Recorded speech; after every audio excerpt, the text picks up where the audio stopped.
रात का समय था। आंगन में ठंडी हवा चल रही थी।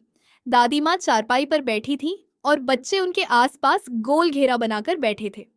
सोनू, दादी माँ, आज जादू वाली कहानी सुनाओ ना। दादी माँ मुस्कुराई।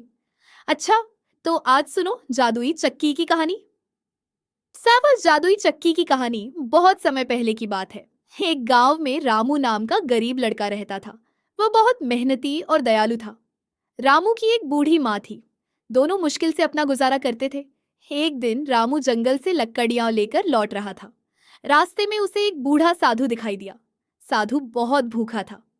साधु, बेटा, क्या मुझे थोड़ा खाना मिलेगा? रामू के पास केवल 2 रोटियां थीं। फिर भी उसने सारी रोटियां साधु को दे दी। साधु खुश होकर बोला, तुम बहुत अच्छे हो, मैं तुम्हें एक जादुई चक्की देता हूँ। साधु ने एक छोटी सी पुरानी चक्की रामू को दी और कहा, जब भी कुछ मांगना हो कहना, चल मेरी चक्की, जादू दिखा। और जब रोकना हो कहना, बस मेरी चक्की, अब रुक जा। रामू खुशी खुशी घर पहुंचा। उस रात रामू ने चक्की से कहा, रामू, चल मेरी चक्की, गर्मा गर्म खाना दे। अचानक चक्की घूमने लगी और देखते ही देखते स्वादिष्ट पूड़ी, सब्जी और मिठाइयां निकलने लगी। रामू और उसकी माँ खुशी से झूम उठे। धीरे धीरे चक्की उनकी हर जरूरत पूरी करने लगी। लेकिन उसी गांव में एक लालची सेठ रहता था। उसे जब जादुई चक्की के बारे में पता चला तो उसने उसे चुराने की योजना बनाई। रात को वह चुपके से रामू के घर आया और चक्की उठा ले गया। सेठ ने घर पहुंचकर कहा, चल मेरी चक्की, सोना निकाल।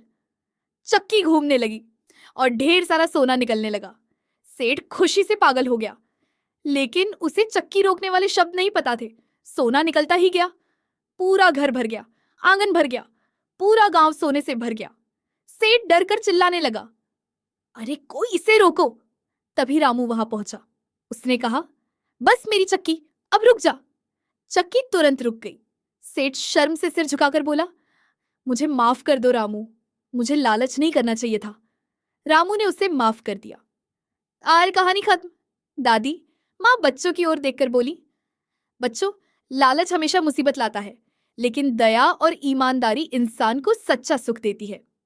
बच्चे मुस्कुराकर बोले, वाह दादी माँ, कितनी मजेदार कहानी थी।